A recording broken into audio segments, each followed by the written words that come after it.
మాజీ ముఖ్యమంత్రి వైసీపీ అధినేత వైఎస్ జగన్ కడప పర్యటనకు బయలుదేరారు. గన్నవరం నుంచి కడప ఎయిర్పోర్టుకు చేరుకుని అక్కడి నుంచి రోడ్డు మార్గంలో ఇడుపులపాయకు చేరుకుంటారు.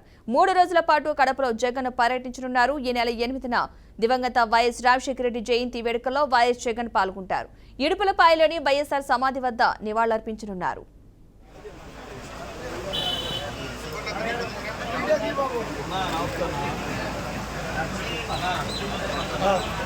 జై జగన్ జై జగన్ జై జగన్ జై జగన్ జై జగన్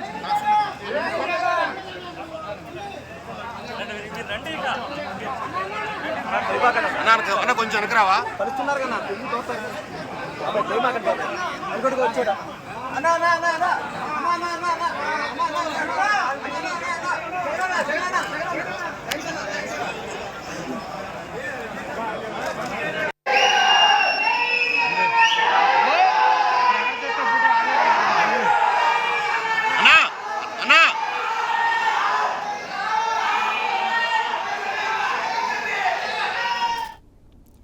మాజీ ముఖ్యమంత్రి వైసీపీ అధినేత వైఎస్ జగన్ కడప పర్యటనకు బయలుదేరారు. గన్నవరం నుంచి కడప ఎయిర్పోర్టుకి చేరుకుని అక్కడి నుంచి రోడ్డు మార్గంలో ఇడుపులపాయకు చేరుకుంటారు. ఇక 3 రోజుల పాటు కడపలోనే జగన్ పర్యటించనున్నారు. ఈ నెల 8న దివంగత వైఎస్ రాజశేఖర రెడ్డి జయంతి వేడుకల్లో వైఎస్ జగన్ పాల్గొంటారు. ఇడుపులపాయలోని వైఎస్ఆర్ సమాధి వద్ద నివాళులర్పించనున్నారు. ఇక జగన్ పర్యటనకు సంబంధించిన పూర్తి సమాచారాన్ని మా ప్రతినిధి సురేంద్ర అందిస్తారు. సురేంద్ర,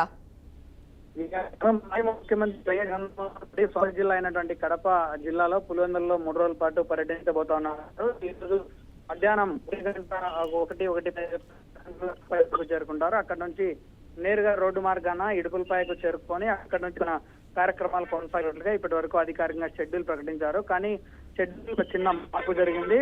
నేరుగా కడప ఎయిర్పోర్ట్ నుంచి కడప రిమ్స్ సర్వజన ఆసుపత్రికి చేరుకుంటారు. అక్కడ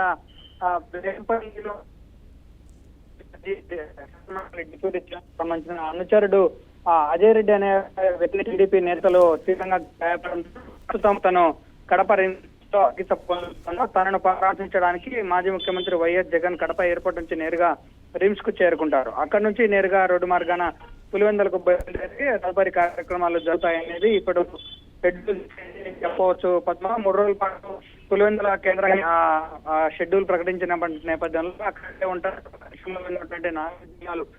జిల్లాలు కడప, కర్నూలు, అనంతపురం ఈ 4 సంబంధించిన నేతలతో వరుస భేటీలు కానున్నారు. కార్యక్రమాలు అలాగే రాబోయే కాలంలో పార్టీ తీసుకునే నిర్ణయాలు దిశానిర్దేశం కూడా చేసేదానికి ఎక్కువగా అవకాశాలు ఉన్నాయి.